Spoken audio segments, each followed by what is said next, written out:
bringing you in-depth discussion from one of the rad groups of online writers covering the Edmonton Oilers. Are you ready for Oilers Overtime? Join us as we talk news, rumors, trades, player grades, game results, and more. All featured on one of the most glorified teams in the NHL. From the great one to the next one. From the boys on the bus to the decade of darkness. This is Oilers Overtime. Welcome, ladies and gentlemen, to another edition of Oilers Overtime. My name is Jim Parsons. I'm here with the Hockey Raiders. We've got our full cast of crew with us tonight. Brian Swane is up in, to my left. You're right, I guess. Brian, how are you? Doing well, Jim. How are you? I'm doing okay. It's not been the greatest news day for Oilers fans, but we'll get to that in a second. Colton Pankiw is with us as well. Colton, how are you? Oh, I think he might be frozen. We'll see if we can get him. But there he is. Colton, you with us? Can you hear us okay, buddy? Yeah, sorry. Yeah, I'm good. How are you? Good. Glitchy McGlitcherson over there, but we'll get you all figured out here as we go. And then, of course, Julian Mongillo is with us. Julian, how are you? Doing good. I'm doing better than the Oilers. Not too many of them on the shelf right now, so hopefully they can get healthy soon. Yes, and I think you're doing better than Colton's Wi-Fi connection, but hopefully we'll get that figured out here in the next couple seconds, and then won't be much of a deal. But yes, it was a very interesting day, following up a number of interesting days for injuries for the Oilers. Like, we've kind of been able to say, hey, we escaped relatively scot-free for most of the injuries. Like, we've seen people getting teams like the Islanders and the Senators, and these guys just get drilled with COVID and people missing, and then a bunch of injuries to certain people. And then the Oilers were kind of like not having to do any of this stuff and worry about it. Then all of a sudden, right? Darnell Nurse goes down, Duncan Keith goes down, Devin Shore goes down. We knew about Mike Smith, but it looks longer than we anticipated originally. Now Cody Ceci. Cody Ceci is the latest news. Apparently he's in COVID protocol. I don't know. Do you guys know, has he been diagnosed as actually having COVID? Supposedly, if you're in protocol, you've tested positive, but it's possible that could be a false positive. And I think if he gets, from my understanding is that there are still ways that if he tests negative, he could play tomorrow. I don't know. Is that your understanding, Julian? I believe it's something like that. I think if he gets a negative test because he's vaccinated, he's able to play. Yeah, that's exactly it. So, I mean, he's not actually 100% out for tomorrow, but I mean, the odds that it's kind of like Puljujarvi last year, right? He tested positive, missed the one game, but then was able to come back and play a couple games after that. It's a fluid situation, one of those ones. Yeah, I remember hearing about that and then being like, oh, he came back pretty quick. So that was kind of good news. Hopefully it's that situation. The Oilers took it safe and canceled practice today anyway, just to make sure that this didn't get out of hand, because what they don't want is a situation that has happened with some of these other teams. Colton, while we've got you here and everything's working okay, what does this mean, though? Cody Ceci possibly not playing. Still, Darnell Nurse is not back. Dave Tippett has said he's probably the closest to returning, but he still needs to be cleared by medical staff before he can come back. So that's good news. But Duncan Keith is not quite ready to go. He was put on IR today and was said that if it's a personal choice for him. If he's ready, he'll play. If he doesn't feel ready, he won't. Slater Cuckoo's out. Cody Ceci's now probably out. I mean, this is a pretty depleted blue line, isn't it? Yeah, I mean, I can't remember the last time I've seen the blue line for the Oilers this beaten up right now. It's crazy. I think so far, I mean, they've weathered the storm pretty well. They've had guys step up.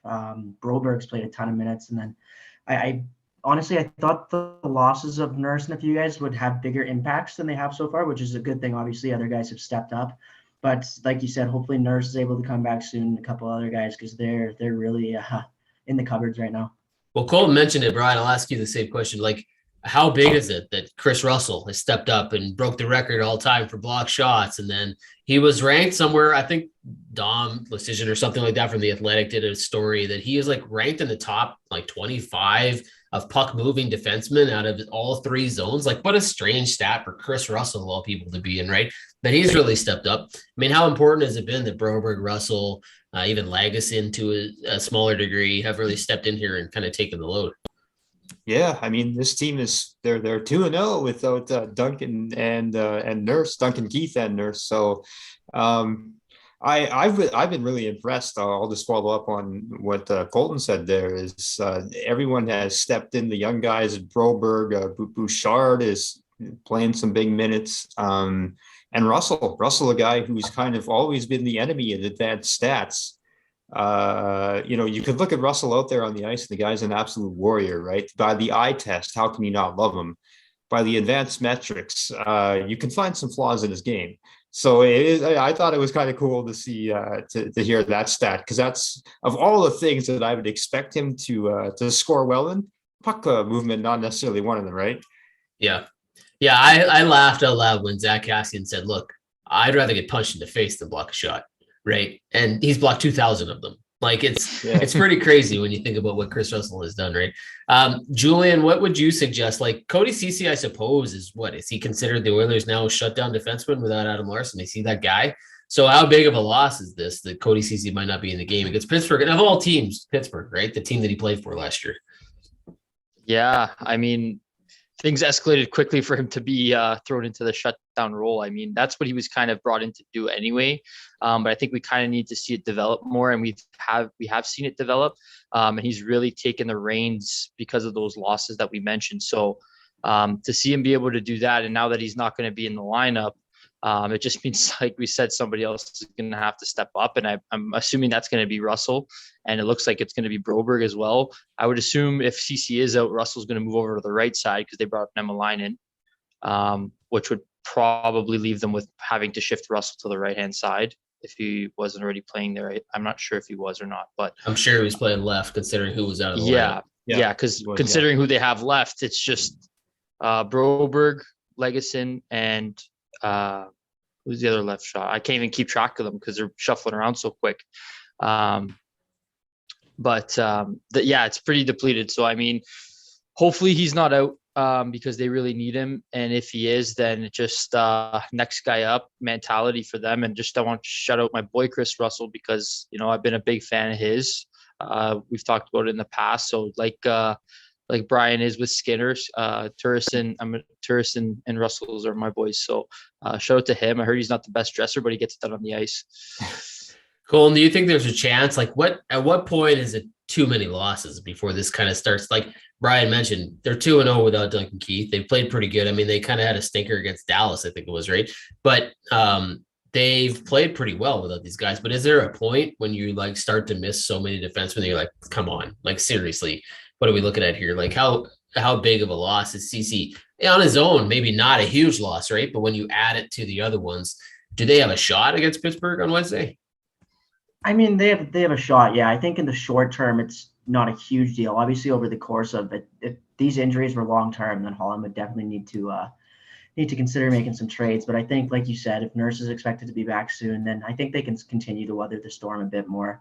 Like Brian said, next guy up kind of mentality. I do think it, like I said, if it's longer term, it turns into more of an issue. But I think just with how good the team is up front, obviously McDavid, Draisaitl, I think they are good enough that they can handle this for the short term. So it's becoming a matter of outscoring the other team. Is that what we're saying right now? For the time being, if that's the way they have to play, I mean, you're not really going to complain. It's more like you just get it done any way you can right now. So, we'll take 7-6 wins, 8-5, right? Take them as they come. They don't ask how. They ask how many, right? Yeah. I mean, Pittsburgh, for all their offensive weapons, they've been struggling to score lately. I think they've got one goal each of the last two games, right? Jari's been really good for them too. So he's kind of stepped up recently. So I mean, it might be a little bit of a struggle to get him by him, but I just think that I just want to touch on the adversity they faced. I think it's actually good that they're going through this now and looking at that timeline of, would you rather this happen now where you know what you have in your prospects that can come up and step in, rather than something like this where 2 or 3 injuries happen closer to the end of the year where you're heading into the playoffs, and at least Tippett now can see which guys he knows he can trust in what roles and to what capacity. So I think it's actually better that they have a little bit of a lead in the standings now, that they can not sacrifice games, but they can afford to lose them at this point. Until they get guys back. They've banked a few points and they've got a little cushion here, right? So if they lose a couple in a row, it's not going to kill them. For sure. That brings up a good point. I was going to ask each one of you guys this. What do you think about this? Because there's kind of a debate going on right now. Like Philip Broberg, who's been mentioned by a couple of people already in this video, has played fairly well. Like he's come in and they figured he'd be okay, but we didn't really know. He's never played an NHL game. And he comes in, he's played now, 4 games? And he's looked solid, like really steady. He plays more minutes every game he plays, to the last point where he led the team, or at least defenseman, with like 23 minutes or something. Brian, I'll start with you. What do you do with Broberg? So right now it's not a concern because Nurse isn't coming back yet. And it doesn't look like Keith is going to be playing tomorrow. So he's probably still in the lineup. But when these guys are healthy, and that's maybe a week, 2 at the most, what do you do with Broberg? Do you keep him? Has he earned the right to get more time with the Oilers? Or do you push him back down to Bakersfield and say, thanks for your service, we'll see you again in a month? Is it possible to answer yes to both? Like, yeah, he's earned the right. But yes, he's going back. Yes, he's going back. Yeah. It's a tough one. I don't know what I would do, to be honest. I've been really impressed with him. I think him being like, I think he might present a better option than, say, like Slater Cuckoo, if you want to keep him around as like a 7th defenseman or something, right? Then we can go to the old time-honored debate of whether it's more valuable for him to be getting all those reps in, playing lots of heavy minutes in an important role down in Bakersfield, or is he like Bouchard, where he actually benefits from being around the team, even if he's not playing, and just soaking up the NHL atmosphere and learning from the veterans? I mean, like, we sat here last year and said all along, like, well, this is really unfortunate for Bouchard because he's basically losing this season, right? He played 12 games and didn't go to Bakersfield, but he said himself, and I think the results have borne it out, that he just benefited from being around the team. So it's a tough one. I mean, it's not just about what it means for him and the team now. It's also in his development process, because we forget, as good as he looked, right, he's still a very young defenseman. Okay, so you fairly argued both sides, but what would you do if you have to make a choice? If you're Holland and you got to move him or you got to keep him, what do you do? So there's like a gun to my head and I absolutely have to make a decision. Yeah, it's a little drastic, but sure. Okay. Yeah, I'm at the gallows pole here. I keep him up. All right, that's one. Colton, what do you do? I think I'd go the opposite way here. I know last year Bouchard did say he wanted to be up with the team, but I just think with Broberg, his first season in North America and everything, I think it's more beneficial for him to play a ton of minutes, and that obviously would come in the AHL. So I think just develop him further and play him a ton of minutes in the minors. And I think with Ken Holland in charge, I know he was there last year with Bouchard too, but a bit of different circumstances. I think Holland will probably rather him develop further in the minors. Okay, so we're even. Julian, what do you think here? I'll break the tie. I think I'm leaning to more what Colton's saying, just because he hasn't been in North America as long as Bouchard has. So for me, that's kind of the reason I would probably send him back down, let him absorb those minutes in the minors, and he'll most likely be up coming closer to playoff time, just to be up around the team and stuff like that, like Bouchard was. I mean, he's played great, so it's hard to argue, like Brian was saying, and I don't disagree with him to keep him up. I would even maybe put it onto, what's best for Broberg's development. Maybe go to Broberg like you did with Bouchard, say, would you rather be up here or would you rather not? Because to me, at the end of the day, you would probably put Russell in ahead of him if push came to shove come playoff time. Like, that's just the way I see it, is that, Cuckoo and Russell are still ahead of him if they had to go into the game. In a winner take all playoff game. That's the way I still see it. So I think it's just beneficial. You might be best to just say, what do you want to do, Broberg, and then go from there. Yeah, it's an interesting situation because we think about Broberg now as a guy who hasn't played very many NHL games, but he's actually played almost just as many AHL games. Like, he's really not played very many AHL games either, right? So it would be one thing if he'd been down in the minors and played a whole bunch and we'd like, yeah, he's too good for that league. Like, he's been there, he's played, he's getting points, he's playing 26, 27, 28 minutes a game, and he shouldn't be there, right? That'd be one thing, but we haven't even seen that much from him yet. Like, he hasn't been healthy enough, or he hasn't been over there. He's not been in North America. So it's one of those things where you can use the excuse and say, hey, look, we haven't really gotten a good glimpse of how good you are in the AHL. We know what you've done here in the NHL. It's been really cool, and we greatly appreciate it. And this is going to sound terrible to say, but I'll say this just because if he has a bad game, that might actually be helpful when it comes to having this decision be made. You know what I mean? Like, because right now he's playing so well that it's like, man, if you do that, everybody's gonna be like, why did you do that? He's playing so good. But if he has a bad game, then you can quickly go and say, this is what you get with a rookie, right? You get somebody who plays some really good games and then you play a really bad game. And so he might need a little more time. It makes the decision easy. But I get where you're coming from, Julian. Like, if he's not played a lot of games, yes, I go with Russell in the playoffs. But if Broberg stays up here for a month or two because injuries just happen to last longer and he keeps doing what he's doing, I don't know if I pick him. Like, if I pick Russell over him. I agree with that. You know what I mean? Like, if he shows you that he can play 17 to 22 minutes a night, and you've got Duncan Keith, who you're not quite sure can play, 20 whatever, and then who knows, right? Like, it really depends on what happens here over the next couple weeks. I'm with you guys right now. I'm thinking I probably send him back, but there's so many maybes, right? Like, we don't know how long these injuries are going to be. We don't know how he's going to play. If he has a little hiccup here and then, it all really depends. But I do like my vote. It's all right to not. You guys have talked me out of my own opinion in here, so that happens. Yeah, no, but he's played great. I mean, you can't really. I mean, how can you complain, right? The way he's climbed the minutes is what does it for me. Like, he just kind of shot up there from 14 to 23, and then leading the team, leading the defenseman. Sorry, so that was the most shocking for me. He's just been so sound. Well, we all figured the Oilers were screwed, right? Like, when Nurse went down and then Keith went down, we're like, oh man, they're so screwed. And then Broberg comes in and he's like, Dad missed the beat. Like, it's like, I've been here all the time, right? Like, that's what it looks like. It's just it's great. He hasn't played perfect, but I mean, he's been so solid. How can you possibly complain, right? He looks fantastic. All right, let's switch gears a little bit here. Let's talk a little bit about Jake DeBrusk, because there's a lot of talk about DeBrusk right now, the way that he is officially asked now for a trade from the Boston Bruins. They healthy scratched him. He's been a little inconsistent this season. There's a high ceiling with this guy. Lots of talk because he's an Edmonton-born kid. His dad works with the Oilers, but real close to the Oilers, doing the commentary for Sportsnet. There's a logical connection here between these two teams. So I'll go around again. This time we'll go in reverse. Julian, I'll start with you. Would you have any interest, if you're the Edmonton Oilers, in Jake DeBrusk?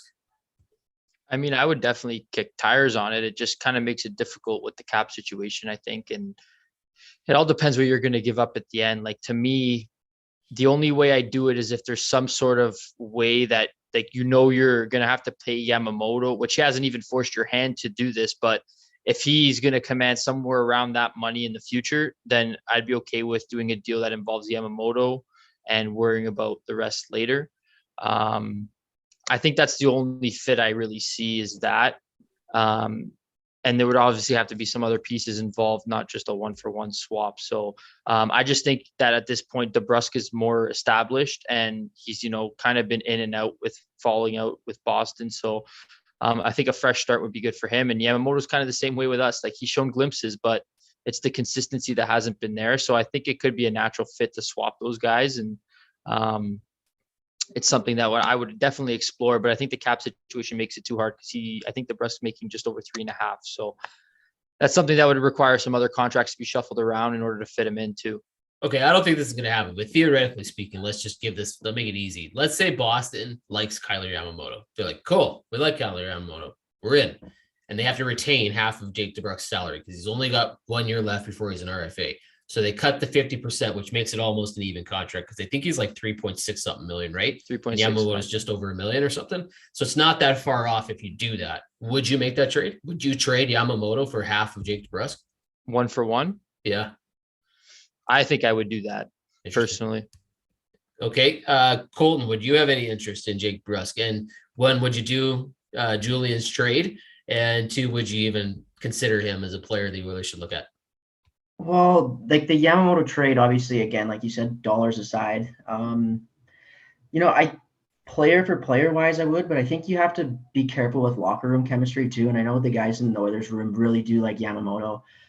So you just have to wonder how that could potentially shake up the locker room a little bit, just with how good they're playing right now. I don't know how they would respond to that. But as far as actually trading for DeBrusk, I just think with his cap hit, I mean, obviously if the Bruins retained, then maybe I'd be a bit more interested, but there's just so many inconsistencies that aren't only this year, but last year as well. It seems like when he's not scoring, he doesn't really provide a whole lot else. obviously there's still a pretty big ceiling for him, but I seen today that there's like 8 teams or something that have already kicked the tires on him. So I feel like he's not going to go for as cheap as maybe some people are hoping. So I'd probably steer clear myself. Yeah. Okay. That's fair. Brian, what about you? What would you do here? Yeah, no bueno here too. Colton pretty much made every point that I had. Like, I think though it's a really good point about the locker room chemistry, and how Yamamoto fits in and what this could do to the team. And especially with respect to how they're playing now, like, it's almost kind of like, don't try to fix what ain't broke. I don't know what DeBrusk would give you that you're missing right now. And especially if you're taking Yamamoto out of the equation, like Colton was saying, I don't know what else DeBrusk brings to the game if he's not scoring. And he's been pretty inconsistent scoring wise. Yeah, he does have like a 27 goal season. I think he scored at about a rate of 20 per 82 games in his career, but it's been pretty hit and miss. And especially the last couple seasons, he hasn't been doing it. He is still young. He's got that potential. He's got that high ceiling, so he could tap into it. But there's just too many what ifs. And then when you throw on top of that the fact that there are that many teams interested, who knows what you end up paying for him. So, I mean, if it is Yamamoto straight up, and if they eat some of the salary, that is very tempting. That is something you'd have to, I think, really think long and hard about. But I still like what Yamamoto brings more an all-around game to the team, and that he can actually impact the game positively when he's not scoring. And I don't know if the same can be said for DeBrusk. Okay, I'm going to mention a name that might scare some people, but I see some very, very big similarities between Jake DeBrusk and this player. Now, Jake DeBrusk is a local kid, a little different situation. Andreas Athanasiou. Remember when we went after him and there was a guy had a 30-goal season? Everybody's like, oh my God, he's going to be perfect. And he did squat beans, did nothing, and he still hasn't done much since he left here, right? Mm-hmm. Jake DeBrusk might not be that, but he might be that, right? Like, we don't know. And that's the thing about Jake DeBrusk. Yes, everybody talks about his potential to score 20 to 30 goals, but he's only done it once and he's not ever really come close again. And he's super inconsistent. I don't go near this. Like, if I am the Oilers, maybe I look at this next year, but here's my bigger concern if I'm Ken Holland, right? One, I need a rental. Jake DeBrusk isn't really that. He's a pending RFA who has arbitration rights. So he's going to make sure that he's going to get a certain amount of money if you re-sign him. I don't think the Oilers have room to do that because they want Puljujärvi and they're going to pay to get him. And you never know what Yamamoto does this season, right? He could earn himself a couple $1 million, but I still like Kyle Yamamoto at $2 million versus Jake DeBrusk at 3.5 to 4, right? So I don't know that I love that deal. Two, I don't know that the Oilers need an extra top 6 winger if Jake DeBrusk isn't necessarily a top 6 winger, right? Like, we think when he's playing as well as he can play, he could be that, but he might not be, right? And so what you want before the deadline is a sure thing. You want to spend on a rental who's going to get you production because you know he's done it a million times. A Kyle Palmieri, Mike Hoffman, something like that you know is going to score for you because he always does, right? Jake DeBrusk isn't that either. I like the idea of Jake DeBrusk in theory, but I don't think this is the right time for Edmonton. I just don't think this is the right situation for them. The window to win, the contract situation. I prioritize Puljujärvi at his cost and Yamamoto at his cost over Jake DeBrusk 7 days a week and twice on Sunday. Like, I like the idea of DeBrusk, but I don't like it right now. So I look at it in the summer. I see if Jake DeBrusk is really keen on coming to Edmonton because of all those connections and what he's willing to do if they move him somewhere else or the situation plays out that way. But I don't know that I go after him if I'm Holland. And I certainly don't know because of all the points you guys mentioned, if I move Yamamoto for him, because Yamamoto, when he's not scoring, does a ton, right? He plays penalty kill. He's constantly aggressive in your face. He's not always productive, but he certainly tries his butt off. And that is not always said about Jake DeBrusk, which is why he's out of the lineup sometimes for Boston, right? So I don't know. I'm with you, though. I think some team's going to pay for him. I think there's somebody, like Colton said, 8. I heard as many as 12 teams are already kicking tires. I could see him being like in the right fit. I could see him performing the way Sam Bennett was when he came out of Calgary. I could totally see that being, plausible. Yep.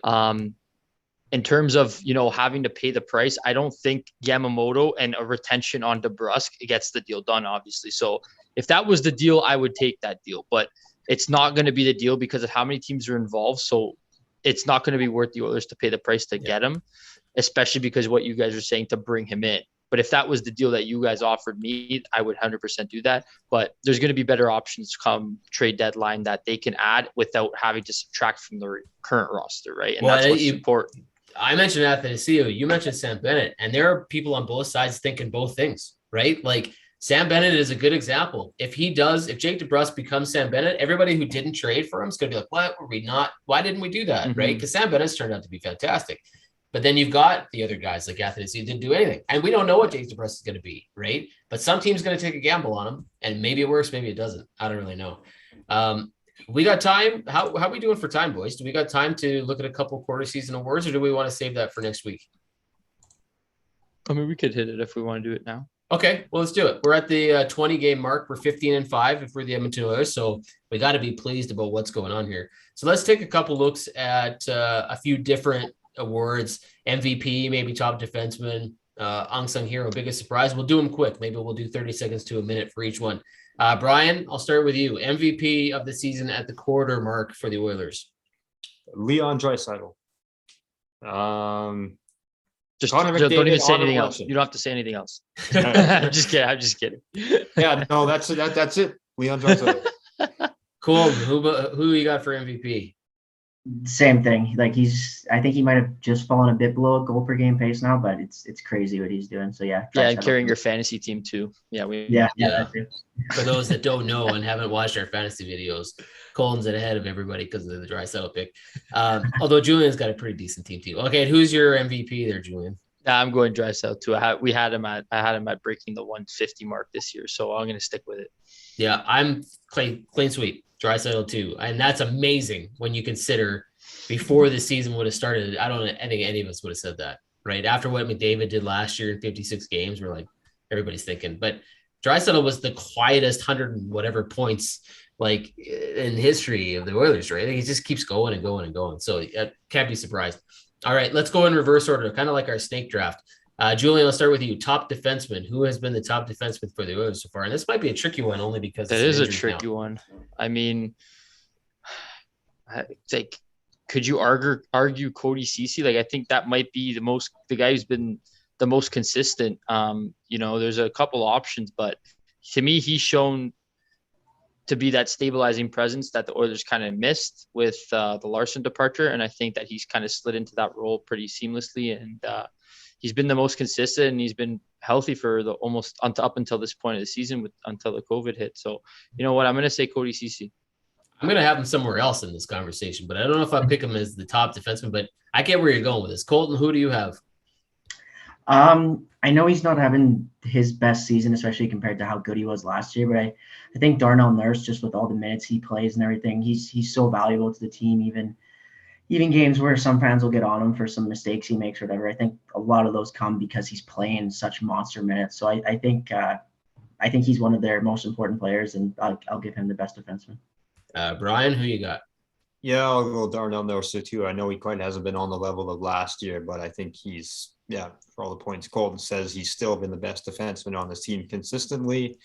And it's a pretty limited category, I guess, because, there's so many players that haven't even played enough games to qualify for this award. So out of like the guys that have played at least half the games, I'll go with Darnell Nurse. The reason I'm going to pick Darnell Nurse too is because of the contract he signed and the pressure that was placed upon him the second he signed it, right? Like the minute he signed that $9 million, whatever monster of a deal it was, everybody's like, oh my God, you're overpaying this guy. Yeah, he had one good year. Yeah, he played a lot of minutes, but he's not worth it. He's worth it. He's proved it already. Like he's absolutely worth every penny of that contract just for the minutes he plays, the situation he plays in. Sometimes they don't even put him on the power play, but they could, right? Like he's that steady. And I believe, and I said it last year, the more he plays, the better he is. Right. So, I'm with you guys on that one. For me, he's been the MVP as far as defensemen go. Colton, let's start with you. The unsung hero. Who would you pick at the quarter mark for the Oilers to be the unsung hero here? I know he's had a tendency, and a lot of fans get on him, and he still hasn't really completely shaken like the one soft goal game kind of thing. But I think Koskinen, just with his record and kind of just how much, I don't want to say pressure, but just like he was getting hated on all off season long, even when he got to training camp there. So I think he's been able to respond in a pretty admirable way, given that Mike Smith went down. He's really had to carry the load, and I think he's done a really good job. Julian, who would you go with for this one? I'm going to go with Zach Hyman just because of, even when he's not scoring, he got after that torrid pace to start the season, but he cooled off for a bit and then he found the back of the net recently against Vegas. So even when he's not producing points, he's doing it in other ways, shorthanded, being that energy guy. I think he's a good guy to have in the locker room, and I think it's going a long way to help bring the team together. So he's going to be mine. Both good picks. Brian, you sticking with either one of those two? Leon Draisaitl. because from what he does relative to the attention and love he gets, he actually is probably the unsung hero. Because it's fair like the guy can go out and score 4 goals, and this is going to sound like I'm hating on McDavid. That's not at all the case, but it's like, oh, did you see what McDavid did 3 weeks ago when he went through the entire team? And meanwhile, Draisaitl scored. Like, I'm scoring a goal every night. And people are still talking about this highlight from 4 weeks ago. So Leon Draisaitl, just because he doesn't get nearly the love he deserves. You know what? The best thing about the Draisaitl pick for me is that his media conferences are getting better and better. They're right? Like fantastic. Those comments alone just bring everybody down a level. Like, not in a bad way, but just calm everybody down. Like, he's talking about McDavid fluffing the one-timers, or he's talking about this. Like, he just brings a calming effect to this team that nobody really pays attention to, but it's super important, right? Like, yeah. And I believe that's the case. But I'm going to go with Colton. I think Mikko Koskinen has been really good. He's shaken off the rep. Every once in a while, he lets in a bad one, but he's not letting the first shot in on the games like he did repeatedly last year. He's been much better high glove. He's let in a couple stinkers, but he bounces back right away. And I've only one time felt like they've played him too much. And typically last year, I always felt like they were playing him too much. Mm-hmm. And the minute that happened, you're like, oh man, he's going to go downhill. Only one time where I was like, oh, I think they won too many games. And then it looked like he was a little overworked. So I thought Koskinen has looked really solid. And because he's actually literally won the Oilers games they did not deserve to win, that's a huge thing for me. That's a major star in his side, because if without him in the net in some of those games, the Oilers don't win. They don't have a 15-5 record. So that's why I'm going to go with Koskinen. Okay, I'll start this next one. Biggest surprise for me. Ooh, this is a tough one. I probably should have picked myself to go first here because I wasn't prepared for this. Biggest surprise might be a negative a little bit, in that Tyson Barrie hasn't been terribly effective. I think he's been a pretty good player, but he's not even come close to, being the guy who's leading the league in scoring for defensemen. He hasn't been used as much on the power play. I knew that Evan Bouchard would get a little more time and we wouldn't see maybe Tyson Barrie as much, but it feels like it's feeling a little longer to take Tyson Barrie to click this season than it did last year, even though he had a slower start last year.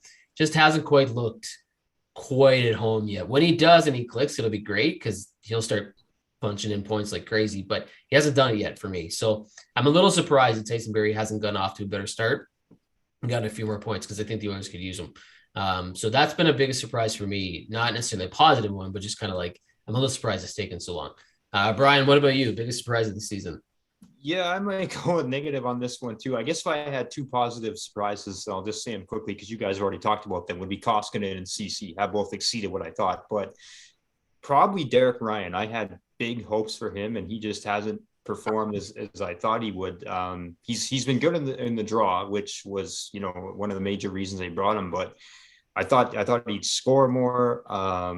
He's had some real gaps in his game defensively, which I thought he'd be a reliable checker for this team. So that would be it for me, is that Derek Ryan has just not performed to the level that I thought anywhere near. And I might have put a little bit too much weight on him at the start of the season, but that's what I thought. That's being a surprise. I'm surprised with that answer, to be totally honest with you. He's a minus 10 right now too. Yeah, and he's been out for a little bit, right? He had some injuries and stuff, so it's been a little harder to get a real judge on him. But I thought he was been decent. So I'm a little surprised by your answer, but I'll give you that. That's absolutely fair. You don't hear much about him, that's for sure, right? Like, he hasn't been one of those guys that stands out in any way, and I don't know if that's good or bad. Colton, what about you? Biggest surprise of the season? Yeah, I was going to go with Cody Ceci too. We already touched on him. I wasn't sure what to expect with him. So I think I'll say in a positive surprise, I guess, would be Zach Kassian. I know I was hoping that he would be able to have a bounce back year. I don't know how confident I was in it, but I think so far in the games he's been able to play, obviously he missed a bit of time, but I think he's looked really good, and then was playing with McDavid recently too. So I think he's been a lot better already than last year. And I think just having fans in the building again has helped with that a lot. Yeah, that's a good one. And being on the top line right now, I don't know that I would have predicted that. Julian, you got the last one for biggest surprise. Surprised Brian didn't say it, but I'll go Stuart Skinner. I'm not surprised. That's the thing.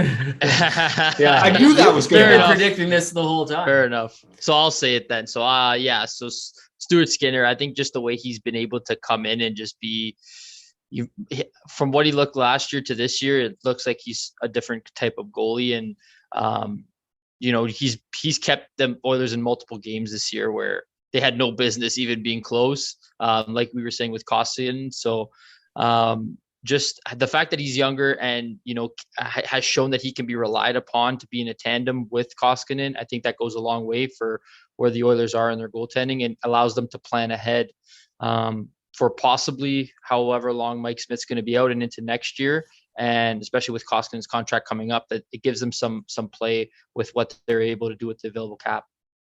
Yeah, I will say this though, big surprises. There's been a couple that we didn't even mention, like Duncan Keith's been better than most people expected. Philip Broberg filled in, he's been really good. Like there's been a lot of positive surprises. So that's a good sign, right? To close things off, Brian, I'll start with you. 15-5, first 20 games. What do you figure the record's going to be the next 20? Remember, they got 7 of 8 at home now. I know the injuries or whatever, but they've got a really good opportunity to win a handful. So you're saying what is it going to be after 40 games, or what it's going to be for the next? What do you think it'll be like over the next 20? Are they going to be another 15-5, 10-10, 18-2? Like, where are you putting this team over the next 20 games? 12-6-2. Okay. Colton, what about you? That's a pretty decent record. I'd take that. Yeah, I was going to say 12-8. I'll say 13-7 now. Just I think injuries maybe could play a bit, and 15-5 is just such a good record. I don't know if they'll be able to do that again, but yeah, 13-7, I'll say. Julian? Yeah, I'm more in that range of 13 wins, and then whatever else I guess would be like 4 losses, 3 OT losses, something like that, or 3-3, something like that. 13-3-3 would make, I don't even know. What is that? Is that 20? You're right the first time. 13-3 would be what, 19? Yeah. So I'm thinking around 13 wins. I mean, they should be good enough to still win, and they're really good at home. So I think that they can carry that. It'll be really interesting to see if they get like of the 7 of 8 games they have at home here over the next 8 games. If they have a really strong record, who knows what this team could do. There's just this mentality around them that they just like think they're going to win all the games, no matter what they're facing, no matter how many guys are down, no matter what's going on. Like I get the sense that they really want to prove that they are so much better than the first round elimination. And because of that, I think they win games maybe they shouldn't win. But I'm going to say 13-7. I'll go a little bit less than what they were at right now with the 15-5, but I still think they're above 500. I still think they're in a good spot. I still think they're probably close to the top spot in the Pacific Division. I don't know if Vegas is coming on. Calgary, I'm not sure if they can maintain it, but we'll see. It's going to be an interesting 20 games. But if they can get a good start here for the next 8, that'll be really, really hard. They need to take advantage of this homestand. Like they really and it might be a little bit of run and gun hockey, so it'll be entertaining for us for sure. If these defensemen are out, they might have to score some more. Yeah, well, it starts tonight. For people who are watching this video right now, it's going to be tonight against the Pittsburgh Penguins. We don't really know who's all going to be in the lineup, but we'll see how many people they're missing and what happens with the Penguins. Hopefully they get a good run here. Let's close her off there, guys. I appreciate it. Colton, Brian, Julian, thank you very much for talking with us. The quarter mark of the season so far. It's been a lot of fun. We'll see what happens with the Jake DeBrusk talk. We'll see what happens with the injuries, and we'll go from there. But for everybody else that's watching this video, there's a few ways you can get a hold of us. Go to thehockeyraiders.com. Check out the Hockey Raiders on Facebook, the Hockey Raider Twitter. Join the newsletter, morningskate.io, or check out the YouTube channel for all the content for all the great guys that are doing stuff for their respective teams. Lots of content there. So thanks for joining us. Another edition of THW Oilers Overtime. We'll talk to you guys next week.